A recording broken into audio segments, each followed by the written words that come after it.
the channel Ghazala Khan with Psychology Exam. I am going to discuss about social cognition.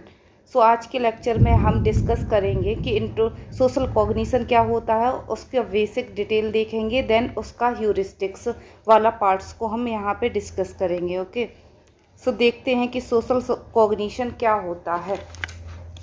Social cognition, यहाँ पे हम social cognition को study करेंगे. Social cognition refer to the way in which individual interpret, analyze, remember and use information about the social world. Social cognition क्या बोलता है कि एक इंडिविजुअल अपने सोशल वर्ल्ड में रह के किस तरह से वो इंटरप्रेट करता है इन्फॉर्मेशन को, किस तरह से वो एनालाइज करता है, किस तरह से वो रिमेंबर करता है यूज़ ऑफ इन्फॉर्मेशन, जो भी उसके सामने इन्फॉर्मेशन अवेलेबल है. क्या है, इंडिविजुअल है एक, उसके सामने जितनी भी ये डिफरेंट इन्फॉर्मेशन है, वो उस इन्फॉर्मेशन को कैसे अपने तरफ लेके आ रहा है, किस तरह से परसीव कर रहा है, किस तरह से इंटरप्रेट कर रहा है, देन एनालाइज कर रहा है एंड रिमेंबर कर रहा है उस इन्फॉर्मेशन को. वो ये सारी चीज़ें किस में आ जाती हैं, सोशल कॉग्निशन में आ जाती हैं. Social cognition refer to the mental process and ability. Social cognition refer क्या करता है कि एक इंडिविजुअल की मेंटल प्रोसेस कैसी है एंड उसकी एबिलिटी क्या है. इन्वॉल्व द अंडरस्टैंड, किसके लिए, अन चीज़ों को अंडरस्टैंड करने के लिए, परसीव करने के लिए एंड इंटरप्रेट करने के लिए social information. Okay, in order to make sense oneself and other in social interaction. इन दूसरे की इंट्रैक्शंस में वो किस तरह से इन्फॉर्मेशन को अंडरस्टैंड करता है, परसीव करता है, इंटरप्रेट करता है और उस बेस पे वो किस तरह से सेंस लगाता है कि वो एक इंडिविजुअल किस तरीके का इंसान है, और वो खुद के बारे में भी अंदाज़ा लगाता है कि वो किस तरह से चीज़ों को इंटरप्रेट कर रहा है. ओके, यहाँ पे सोशल कॉग्निशन अगर हम सिंपल वर्ड्स में बोलें तो क्या होता है कि सोशल इन्वायरमेंट में रहकर एक इंडिविजुअल किस तरह से सोशल इन्फॉर्मेशन ले रहा है, सोशल से इन्फॉर्मेशन ले रहा है और देन उसको इंटरप्रेट कर रहा है, एनालाइज कर रहा है, रिमेंबर कर रहा है उस इन्फॉर्मेशन को, देन वो अप्लाई भी कर रहा है सिचुएशन में. वो सारी चीज़ें किस में आ जाती हैं, हमारा social cognition.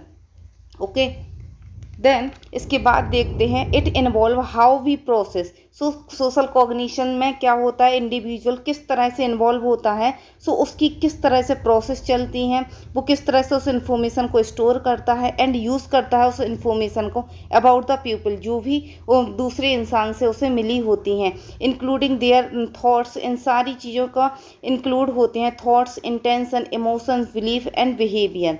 Okay, social cognition study the way in which social information is proceed by the pupil, particular encoding. Social cognition क्या स्टडी करती है कि एक इंडिविजुअल अपने सोशल इन्फॉर्मेशन को किस तरह से ले रहा है, वो किस तरह से इनकोड कर रहा है, स्टोर कर रहा है, देन रिट्राइव कर रहा है and applications of the social situation, और उस सोशल सिचुएशन में वो इन्फॉर्मेशन को अप्लाई भी कर रहा है. ये सारी चीज़ें हमारी सोशल कॉग्निशन में आती हैं. सोशल कॉग्निशन यही कहलाता है कि एक इंडिविजुअल अपने सोशल इन्वायरमेंट में रह के किस तरह से अपने आप को इंटरप्रेट कर रहा है, अपने आप को एनालाइज कर रहा है, अपने आप के इमोशन, बिलीफ, बिहेवियर किस तरह से चल रहा है, वो सारी इन्फॉर्मेशंस को देख रहा है और वो इंटरेक्शंस कर रहा है, देन दूसरों की भी साथ में वो देख रहा है. ये हो जाता हमारा सोशल कॉग्निशंस.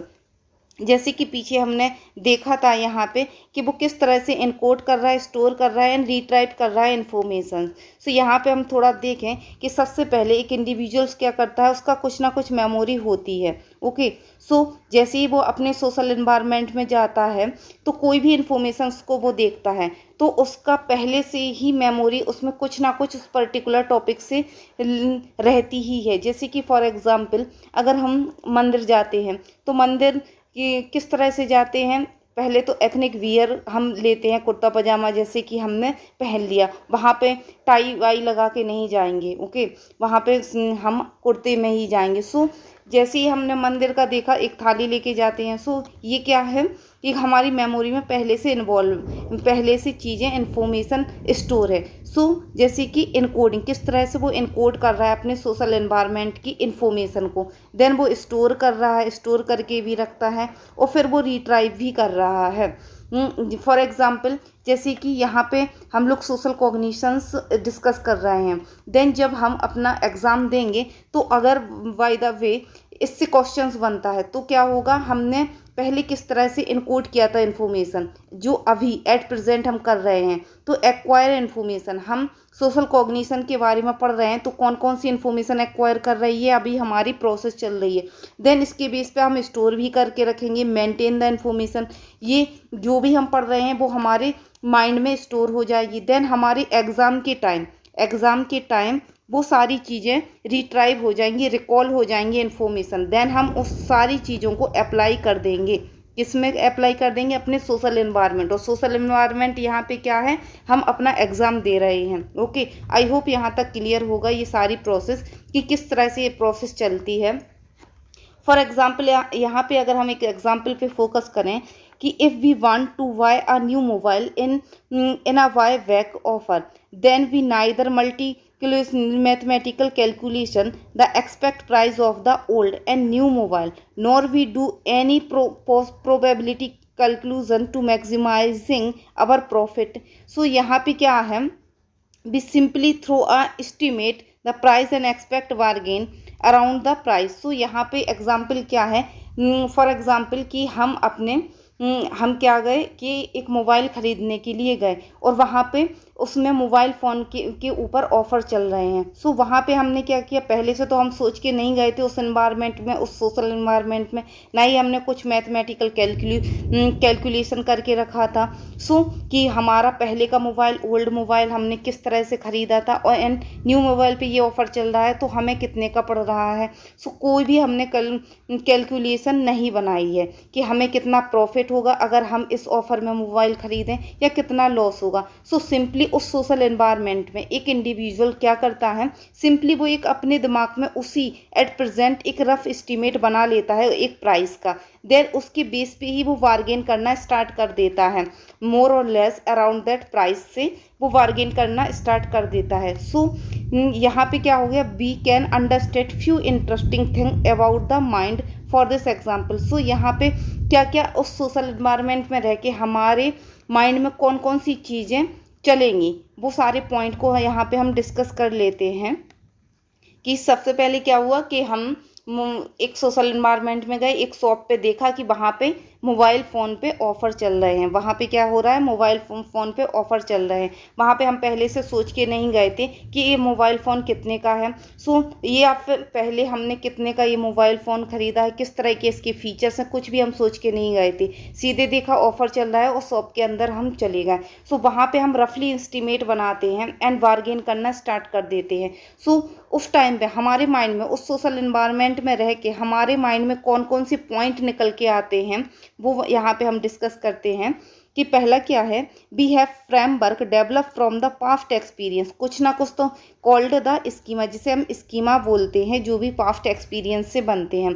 सो जब हम मोबाइल फ़ोन ख़रीदने गए तो कुछ ना कुछ तो एक्सपीरियंस पास्ट का रहा होगा कि हमने पहले भी मोबाइल ख़रीदा है तो कितने का ख़रीदा था, कैसा ख़रीदा था। सो ये हमारे माइंड में उसी एट प्रेजेंट ये चलने लगेगा। Regarding selling and buying we process and lower price to buy the higher price. So क्या हो जाता है कि हम अपने पास्ट एक्सपीरियंस में जाते हैं कि हाँ हमने पहले भी ये इस तरह का मोबाइल ख़रीदा था और उसके इतने प्राइस थे, उसी बेस पे हम क्या करते हैं, बार्गेन करना स्टार्ट कर देते हैं। हम ख़रीदना चाहते हैं लो प्राइस में बट सेल करना चाहते हैं हाई प्राइस में। सो इस तरह से हमारे माइंड में ये चीज़ें चलती हैं। सेकेंड क्या है, the mental process we carry out are faster, automatic and very quickly. इस टाइम में क्या होगा, बहुत ज़्यादा फास्टर इन्फॉर्मेशन आएगी कि हम पास्ट एक्सपीरियंस में क्या क्या हुआ था, किस तरह के फीचर्स थे, कितने में मोबाइल लिया था और किस तरह से वो हमने मोबाइल लिया था। सो सारी चीज़ें हम वहाँ पे फास्टर ये चलेंगी और ऑटोमेटिक चलेंगी और वेरी क्विक ही चलेंगी, क्योंकि उसी एट प्रेजेंट पे हमें डिसीजन भी लेना है। And the same time the mental framework are prone to systematic error and biases in decision we make. So उसी सेम टाइम में क्या होता है, कभी कभी हम गलत भी डिसीजन ले लेते हैं, कुछ सिस्टमेटिक एरर भी हो जाती है। इतनी फास्टर और क्विकली इन्फॉर्मेशन जब आती है वो क्विकली हमें क्या करना होता है, एक डिसीजन लेना लेना होता है कि मोबाइल हम ख़रीदें या नहीं ख़रीदें, तो इस बेसिस पे कई सारे एरर भी हमारे आ जाते हैं। सो इतनी सारी चीज़ें हमारी चलती हैं उस पर्टिकुलर सिचुएशन में, उस सोशल एनवायरनमेंट में। आई होप यहाँ तक आपको क्लियर होगा कि किस तरह से हम इनकोड करते हैं, स्टोर करके रखते हैं, देन रिट्राइव होती हैं सारी इन्फॉर्मेशन और अप्लाई कर देते हैं, और अप्लाई करने के साथ साथ कुछ हमारे सिस्टमेटिक एरर भी हो जाते हैं। ओके, और ये किस तरह के एरर होते हैं ये आने वाली क्लासेस में हम डिस्कस करेंगे। आई होप यहाँ तक क्लियर होगा। आगे देखते हैं कि क्या है कि यहाँ पे क्या है, इन्फॉर्मेशन ओवरलोड। इन्फॉर्मेशन ओवरलोड में क्या है, यहाँ पे instance in which our ability to process information is exceed. यहाँ पे क्या है, इन्फॉर्मेशन ओवरलोड में एक सोशल एनवायरनमेंट में है तो क्या होता है कि कई सारी इन्फॉर्मेशन आती हैं। एक सोशल एनवायरनमेंट है, इंडिविजुअल है, कई सारी इन्फॉर्मेशन यहाँ से भी आ रही हैं, यहाँ से भी आ रही हैं, यहाँ से भी आ रही, यहाँ से भी आ रही, यहाँ से भी आ रही, कई सारी इन्फॉर्मेशन हमारी आती हैं। तो उस टाइम पे इस इंडिविजुअल्स के दिमाग में क्या होता है, ओवरलोडेड होना स्टार्ट हो जाता है। तो हमारे एनवायरनमेंट में कई सारी इन्फॉर्मेशन प्रोसीड नहीं कर पाते, हम सारी इन्फॉर्मेशन को हम प्रोसीड नहीं कर पाते। तो हम यहाँ पे क्या करते हैं, ब्रॉडबैंड या अटेंशन मॉडल के अकॉर्डिंग कुछ ही इन्फॉर्मेशन को हम फिल्टर कर पाते हैं। कभी कभी इन्फॉर्मेशन इतनी ओवरलोडेड हो जाती है कि कुछ ही इन्फॉर्मेशन को हम क्या करते हैं, फिल्टर आउट कर पाते हैं। जब इन्फॉर्मेशन ओवरलोडेड होती है उस सोशल सिचुएशन में, तब कंडीशन ऑफ अनसर्टेनिटी आती है। कंडीशन ऑफ अनसर्टेनिटी क्या होता है कि where the correct answer is difficult to know और would take a great deal of effort to be determine. So क्या होता है, कंडीशन ऑफ अनसर्टेन, मतलब कोई भी कंडीशन है वो अनसर्टेन है, अनिश्चित है, तो यहाँ पे हम करेक्ट आंसर ढूंढने में डिफ़िकल्टी होती है क्योंकि इन्फॉर्मेशन भी ओवरलोडेड है और हमारी कंडीशन भी अनसर्टेन सी है। जैसे कि हमने यहीं पे एग्जाम्पल देखा कि हमें एक मोबाइल फ़ोन ख़रीदना है और वहाँ पर ऑफ़र भी चल रहा है, ऑफ़र भी चल रहे हैं। सो यहाँ पे कई सारे मोबाइल फ़ोन के फ़ीचर्स उसने बता दिए, कई सारे फ़ीचर्स बता दिए जो हमें पहले से पता नहीं था। सो यहाँ पे ओवरलोडेड होगी। देन कंडीशन ऑफ अनसर्टेन भी होगा कि कुछ निश्चित नहीं है कि ये सारी चीज़ें, मतलब कि यहाँ पे कि ये ऑफ़र जो है वो आज तक ही है या कल होगा कि हम कल आके सोच के ख़रीद ले, तो एक अनसर्टेनिटी सी बनी है। सो यहाँ पे करेक्ट आंसर डिफ़िकल्ट हो जाता है निकालना।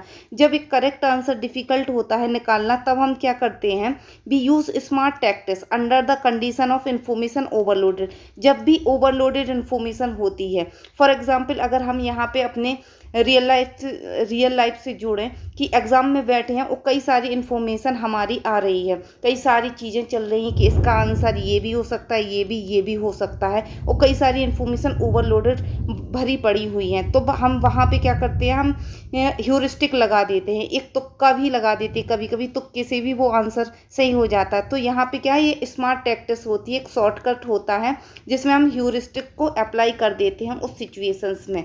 ओके, सो आई होप यहाँ तक चीज़ें क्लियर होंगी। अब ह्यूरिस्टिक्स होता क्या है उसको हम देख लेते हैं कि ह्यूरिस्टिक्स होता क्या है।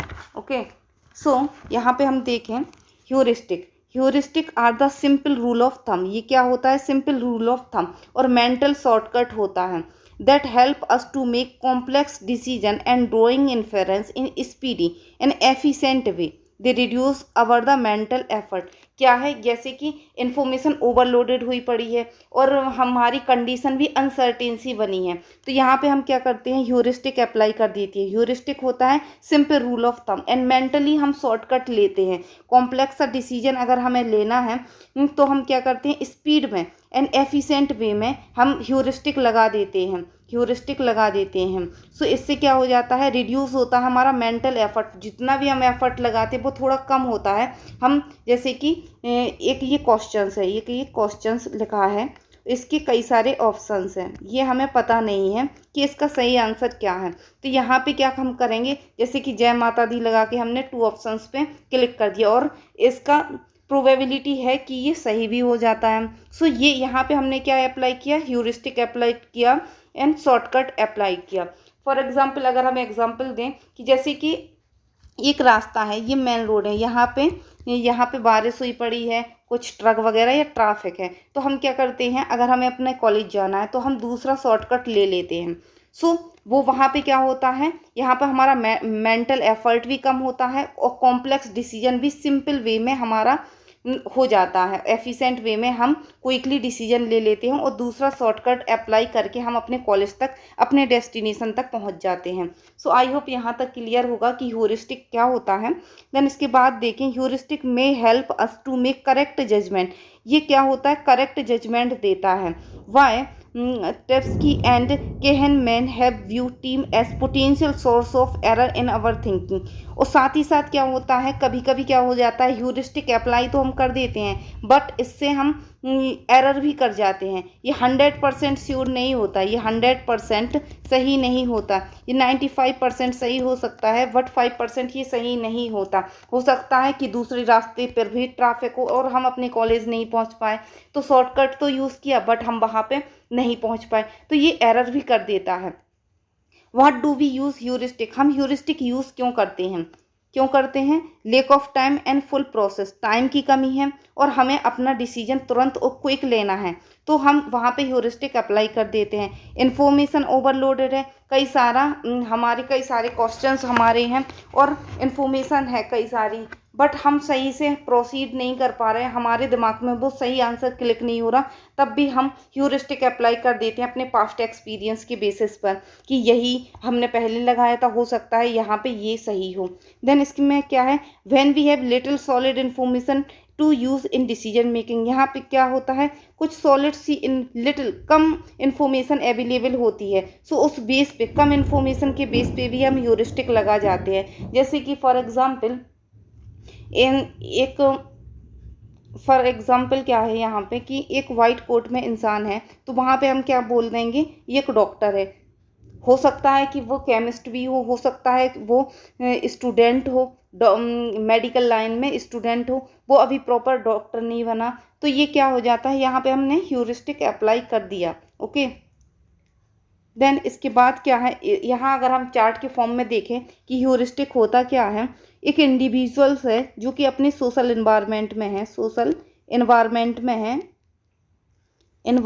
में वो है, सो उसे एक कॉम्प्लेक्स सी सिचुएशन है, उसके पास एक कॉम्प्लेक्स सी सिचुएशंस है, लेक ऑफ टाइम और डाटा और रिसोर्स, मतलब कि यहाँ पे टाइम की भी उसे कमी है और उसके पास जो भी इंफॉर्मेशन है, जो भी चीज़ें हैं वो भी कम है। सो यहाँ पे वो क्या करेगा, ऐसी सिचुएशन में वो मेंटल शॉर्टकट अप्लाई कर देगा। मेंटल शॉर्टकट मीन्स क्या, ये यहाँ पे ह्यूरिस्टिक वो अप्लाई कर देगा। सो ह्यूरिस्टिक हम कैसे लगाते हैं, पास्ट रिजल्ट और एक्सपीरियंस, कुछ ना कुछ वो पास्ट रिजल्ट रहा होगा, उस बेस पे हम ह्यूरिस्टिक अप्लाई करते हैं। एंड मिनिमल रेलिवेंट डिटेल, और कुछ ही इन्फॉर्मेशन है जो कि हमारे पास अवेलेबल है, इस वजह से भी हम अप्लाई कर जाते हैं ह्यूरिस्टिक। देन ये क्या होता है, क्विक होता है, सेटिस्फैक्ट्री होता है, शॉर्ट टर्म होता है एंड सॉल्यूशन होता है। मतलब कि क्विक हमने ये ह्यूरिस्टिक लगाया, हो सकता है आंसर सही निकल आए तो सेटिस्फैक्ट्री है, शॉर्ट टर्म होता है, क्विक होता है। सो ये सारी चीज़ें, और देन हमारी क्या हो जाती है, प्रॉब्लम सॉल्व हो जाती है। सो यहाँ पर ये एग्जाम्पल हो गया। ओके, आई होप यहाँ तक ये क्लियर होगा। देन ये चार्ट के फॉर्म में आपको क्लियर होगा। देन इसके आगे अगर हम देखें, so heuristic how we employ simply rule in social cognition. So इसमें क्या है, कॉमन यूज़ ऑफ ह्यूरिस्टिक, हम ह्यूरिस्टिक कब यूज़ करते हैं, reduce mental effort need to make a decision. हम अपना एफर्ट नहीं लगाना चाहते इतना ज़्यादा, रिड्यूस करना चाहते हैं मेंटल एफर्ट कि हमारा इतना ज़्यादा दिमाग खर्च ना हो और हम सॉल्यूशन तक भी पहुंच जाएं। Simply complex and difficult question, simplify करना चाहते हैं हम डिफ़िकल्ट क्वेश्चंस को, जैसे कि कोई क्वेश्चंस है उसे हमें सिंप्लीफाई करना है तो हम ह्यूरिस्टिक वहाँ अप्लाई कर देते हैं, क्योंकि इतनी डिटेल में हमें पढ़ने का भी टाइम नहीं है और इतनी डिटेल में हम जा नहीं सकते, सो वहाँ पर हम ह्यूरिस्टिक लगा देते हैं। देन इसके बाद क्या है, there are fast and accurate way to arrive at the conclusion. So ये फास्ट होता है, एक्यूरेट होता है, जहाँ तक ये 95% तक एक्यूरेट होता है, देन हमारी प्रॉब्लम सॉल्व हो जाती है। आई होप यहाँ तक ह्यूरिस्टिक पूरी तरह से क्लियर होगा। देन इसके बाद अगर हम देखें, ह्यूरिस्टिक्स क्या है, फास्ट है, ह्यूरिस्टिक्स फास्ट होता है, क्विक होता है, अनकॉन्शियस होता है। अनकॉन्शियसली हमारे पास्ट में ये कुछ एक्सपीरियंस हुआ है, उस वजह से हमारे चीज़ें, हमारे दिमाग में वो चीज़ें वहाँ पे सेव हैं, इस वजह से ये अनकॉन्शियस भी होता है, ऑटोमेटिक भी होता है, और एवरीडे डिसीजन हम इसी बेस पे लेते हैं और ये एरर भी करा देता है।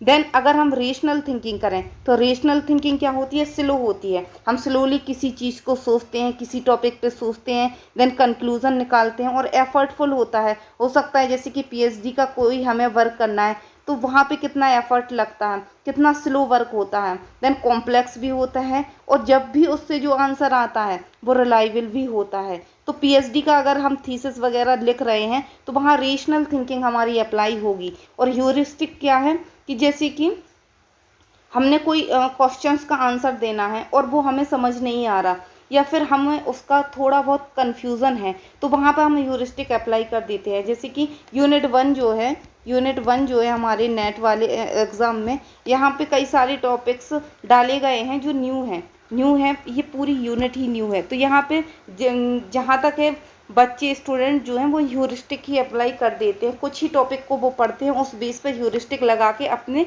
नेट के एग्ज़ाम में उस क्वेश्चंस को बनाते हैं। आई होप यहाँ तक क्लियर होगा। देन इसके बाद क्या है, टाइप ऑफ ह्यूरिस्टिक। अब ह्यूरिस्टिक के भी टाइप है, कई सारे टाइप होते हैं जो कि कुछ सोशल कॉग्निशन वाले इसमें कवर हो जाते हैं, और कुछ जो होते हैं ह्यूरिस्टिक वो प्रॉब्लम सॉल्विंग, जो हमारा प्रॉब्लम सॉल्विंग वाला चैप्टर है उसमें कवर अप होते हैं। ओके, सो यहाँ पे जो सोशल कॉग्निशन में जो ह्यूरिस्टिक अप्लाई होती हैं उनको हम देखते हैं। सो सबसे पहला है हमारा रिप्रेजेंटेटिव ह्यूरिस्टिक, जिसे हम बोलते हैं जजिंग बाय रिजेम्बलेंस। देन दूसरा आता है हमारा अवेलेबिलिटी ह्यूरिस्टिक्स। तीसरा है हमारा anchoring and adjustment heuristic. Fourth है status quo heuristic, what is good, and simulation heuristics. ये ह्यूरिस्टिक है मेन। इसको हम 1 बाय 1 करके देखते हैं कि ये होता क्या है। सो यहाँ पे हम देखें, first representative heuristic, resemble judging by resembling. जज कर रहे हैं हम किसी चीज़ पर, हम जजमेंट दे रहे हैं किस बेस पे, रिजेंबल करके, किसी चीज़ की कैटेगरी से रिजेंबल कर लेते हैं कि हाँ ये चीज़ इससे सिमिलर है, एक्स वाई की तरह सिमिलर है, सो वाई भी एक्स की तरह है। सो इस तरह से हम चीज़ों को रिजेंबल करके ह्यूरिस्टिक्स लगाते हैं। यहाँ पे हम देखें क्या है कि representative heuristic is a strategy for making judgement and decisions. Representative heuristic strategy है जिसमें हम मेक करते हैं, जजमेंट बनाते हैं, डिसीजन लेते हैं ऑन द बेसिस ऑफ, किसके बेसिस पे, करंट स्टूमुलस और इवेंट रिजेंबल टू अदर स्टूमली और कैटेगरी।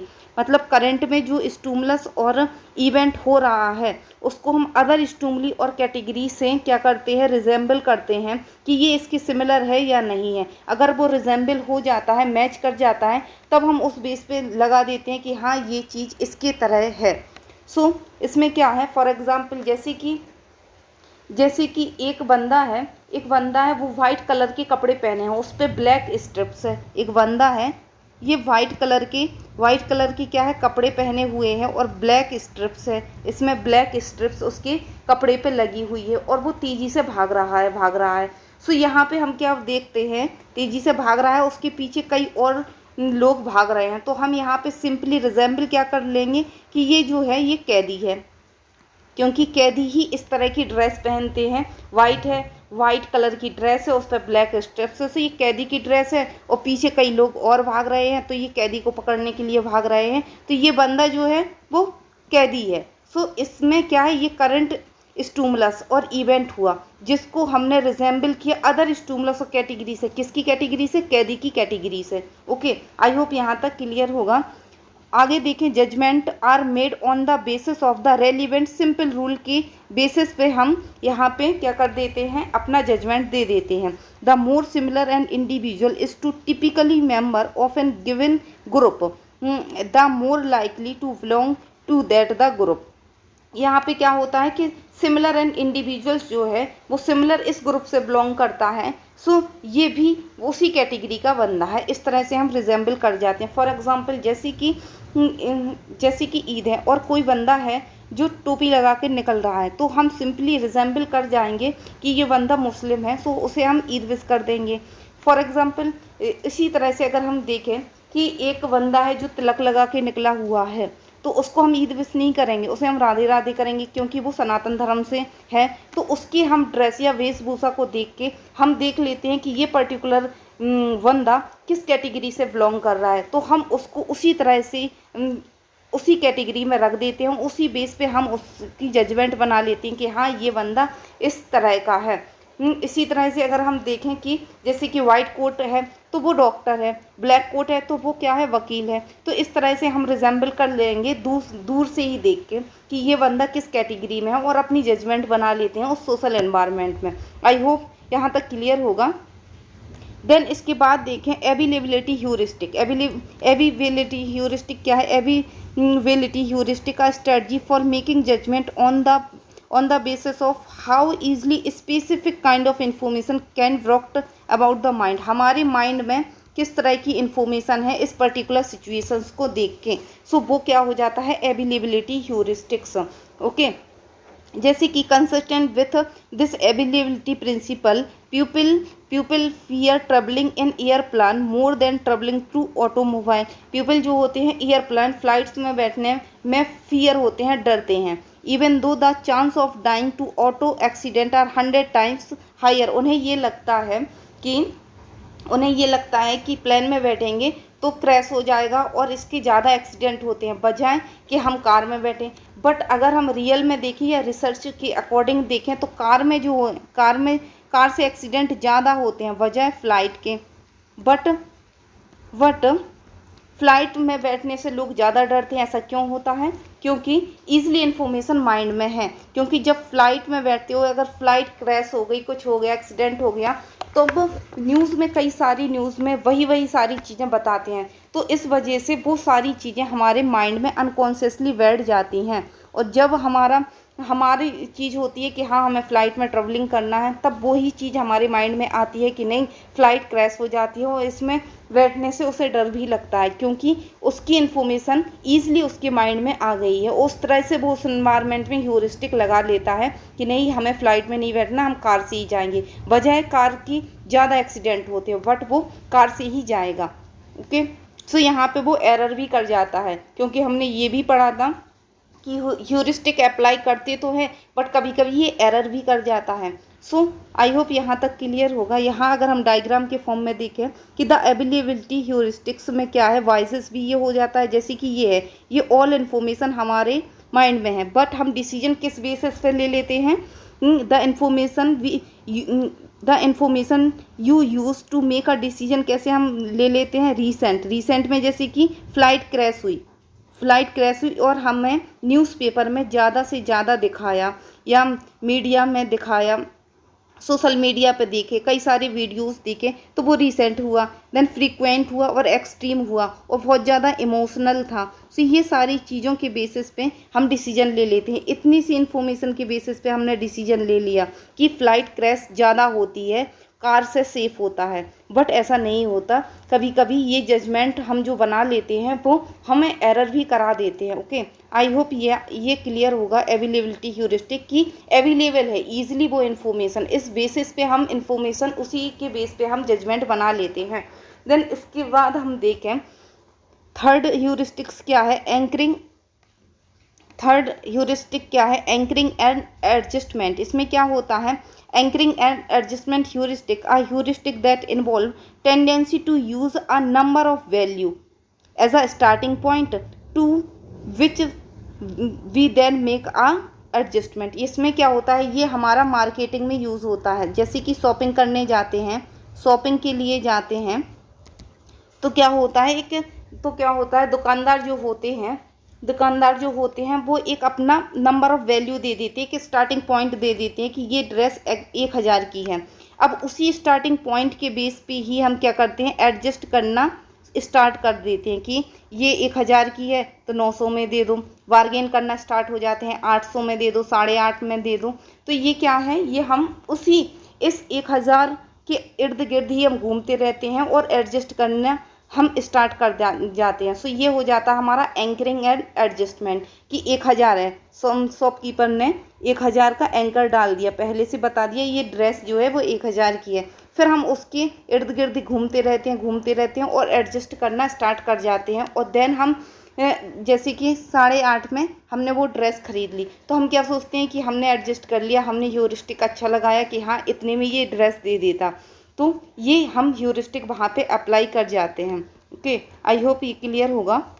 यहाँ पे अगर हम आगे देखें कि the most because why and selling want to give themselves some room for bargaining, ये बार्गेनिंग में ज़्यादा यूज़ होती है। Often the selling price is starting point, जैसे कि हमने बताया कि शॉपकीपर अपना 1,000 जो उसने बता दिया, सो सेलिंग प्राइस उसने स्टार्टिंग पॉइंट रख दिया for the decision. And buying offer less, अब जो खरीदेगा वो लेस करेगा। Then seller counter and process continue to until agreed to reach, so यही buy sell less then less और सेल वाली चलती रहेगी, बार्गेन होता रहेगा, एक दूसरे में बार्गेनिंग होती रहेगी।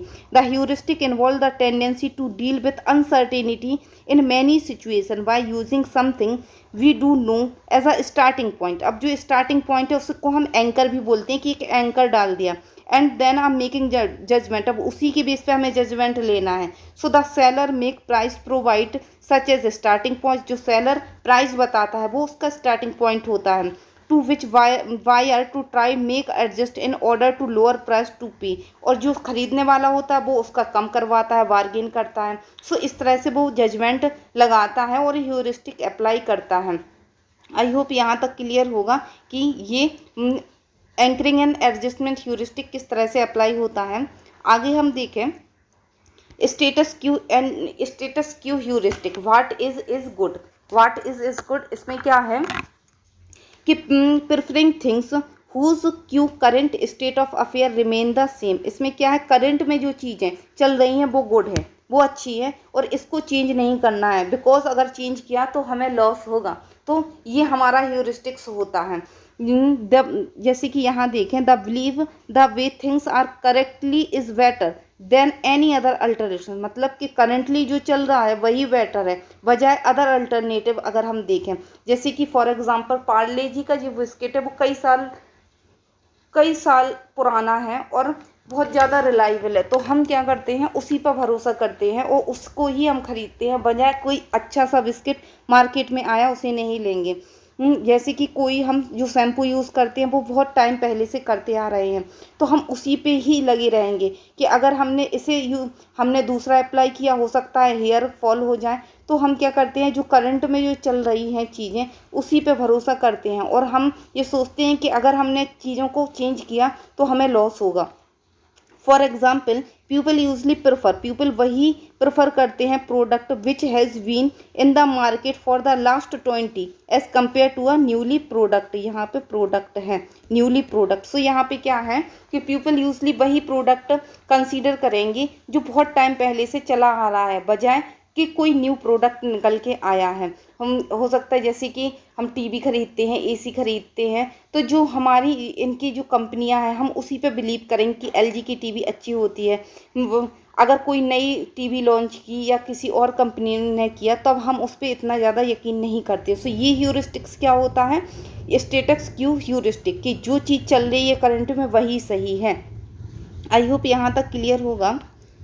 आगे देखें सेम्युलेशन ह्यूरिस्टिक्स, ये क्या है simulation heuristics, he simulation heuristic focus on what occur after a person he experience and event he or her life, मतलब यहाँ पे एक पर्सन एक्सपीरियंस करता है जो भी इवेंट उसके साथ हुआ है।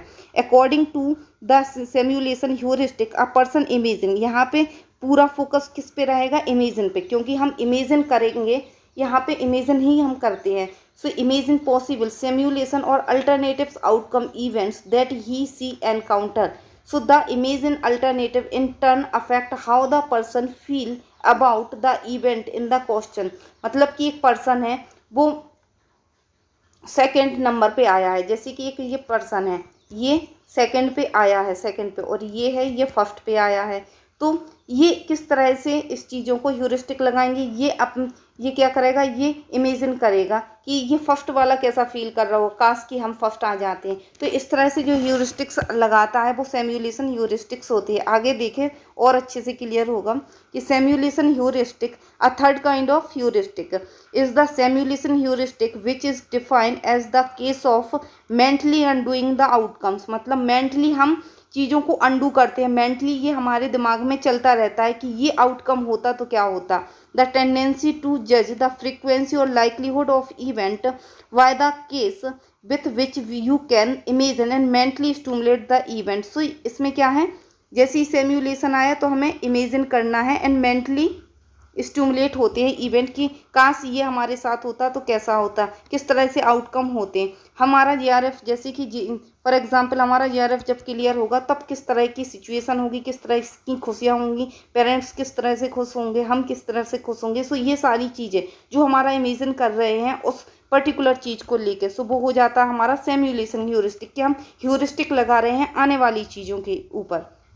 ओके, देन यहाँ पे अगर हम देखें यहाँ पे देखें people mentally stimulate the event, people mentally stimulate करते हैं इवेंट को, if it seems easier to undo the more frustrating it has more impact. ये फ्रस्ट्रेट भी कर सकता है और बुरा इफेक्ट भी डाल सकता है और ये अच्छा इफेक्ट भी डाल सकता है। जैसे कि यहाँ एग्जाम्पल के तौर पर देखें कि the Olympic bronze medallist appear to be happier than a silver, जिसे ये मेडल मिले हैं, ये गोल्ड मेडलिस्ट, वो ज़्यादा हैप्पी है बजाय इसके जिसे सिल्वर मिला है, because it is easier for silver medallist to imagine being a good, क्योंकि ये इमेजिन कर रहा है कि ये लोग कितने खुश हैं, काश कि हमें ये गोल्ड मेडलिस्ट मिलता सिल्वर की जगह। सो ये जो इमेजिन कर रहा है, जो उसका मेंटली चल रहा है, वो क्या हो जाता है हमारा सिमुलेशन ह्यूरिस्टिक। आई होप यहाँ तक क्लियर होगा। अगर हम शॉर्ट में देखें, there are major heuristic, short में अगर हम देखें कि अवेलेबिलिटी ह्यूरिस्टिक्स में क्या है, अवेलेबिलिटी ह्यूरिस्टिक्स में क्या है, overweight the probability of event that recent, जो क्या है रीसेंट है, विविड है एंड ड्रामेटिक है, मतलब हमारे माइंड में ये ईजिली आ जाता है कि जो फ्लाइट है वो ज़्यादा क्रैश होती है बजाय कार एक्सीडेंट के। सो ये क्या है, ये ईजिली आ गया, ये विविड है, बहुत ज़्यादा क्लियर है, ड्रामेटिक है, क्योंकि ये न्यूज़ में इतना ज़्यादा फैला था और रिसेंट में ये हुआ था और हमें रिसेंट में ही फ़्लाइट से जाना है या कार से जाना है, कैसे हम डिसाइड करें। तो यहाँ पे ये चीज़ें हम ह्यूरिस्टिक अप्लाई करते हैं। देन रिप्रेजेंटेटिव ह्यूरिस्टिक्स में क्या है, the event that match our expectation, ये इवेंट या ये इंडिविजुअल्स किस तरह से मैच करता है इस पर्टिकुलर कैटेगरी से, कैटेगरी यहाँ पे मैन है कैटेगरी से। सो यहाँ पे हम रिप्रेजेंटेटिव ह्यूरिस्टिक लगाते हैं। एंकरिंग एंड एडजस्टमेंट में क्या है, फर्स्ट प्राइस जो इन्फॉर्मेशन हमें रिसीव हो रही है वो एक एंकर डाल के दे दिया जाता है, एंकर डाल के हम दे देते हैं, फिर उसी के इर्द गिर्द हम क्या करते हैं, अपना आप को एडजस्ट करते हो और डिसाइड करते हैं कि हमें किस तरह से हमें चीज़ों को लेके आना है और हमें एक डिसीजन तक पहुंचना है। सो ये हमारे शॉपिंग में सबसे ज़्यादा यूज़ होता है और हम बार्गेनिंग में ये यूज़ होता है। ये क्या है, ये कैटेगरी, कि हमें किस कैटेगरी से ये बंदा बिलोंग करता है, ये तो ये अवेलेबिलिटी की कितनी ईजिली हमारे माइंड में कौन सी इन्फॉर्मेशन अवेलेबल है उस बेस पे हम ह्यूरिस्टिक्स लगा देते हैं। अगर हम समरी के फॉर्म में देखें, समरी के फॉर्म में देखें यहाँ पे सारी ह्यूरिस्टिक्स को कंपेयर करके मेन की पॉइंट अगर हम उनका देखें कि इसमें क्या है, तो यहाँ पे फर्स्ट पे देखें representative heuristic, judging by resemble, हम जजमेंट देते हैं कि रिजेंबल करके, current stimulus event resemble other stimulus of event, जो करंट में स्टूमुलस या इवेंट हुआ है, जैसे कि एक बंदा है वो तिलक लगा के निकला है तो ये करंट स्टेट ऑफ इवेंट हो गया और इसको हम रिजेंबल कर देंगे अदर कैटेगरी से कि ये हिंदू है, हिंदू है। कोई टोपी लगा के निकला है तो हम उसे रिजेंबल किससे कर देंगे कि ये मुस्लिम है। सो इस तरह से हम चीज़ों को एक ह्यूरिस्टिक लगा देते हैं। ओके, अवेलेबिलिटी ह्यूरिस्टिक में क्या, how easily specific kind of information about the mind, कि कितनी जल्दी इंफॉर्मेशन हमारे माइंड में आ रही है, उस बेस पे हम ह्यूरिस्टिक लगाते हैं। ओके, देन आ जाता है एंकरिंग एंड एडजस्टमेंट में क्या है, the tendency to use number of value starting point to which be then make a adjustment, जो नंबर ऑफ वैल्यू है, जो स्टार्टिंग पॉइंट है, जो हमारा एंकर डाल दिया है उसी बेस पे हम एडजस्ट करते जाते हैं और ह्यूरिस्टिक्स लगाते हैं।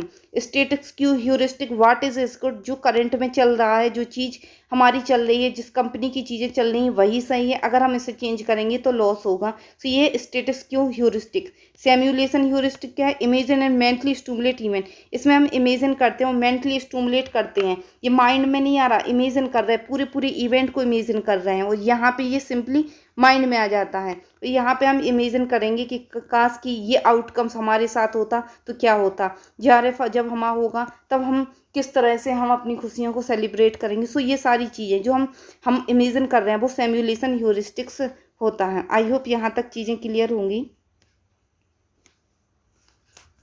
So thank you so much. यहाँ तक आपको चीज़ें क्लियर होंगी। आज के लेक्चर में इतना ही। अगर कोई डाउट हो तो आप कमेंट में पूछ सकते हो। Thank you, thanks for watching.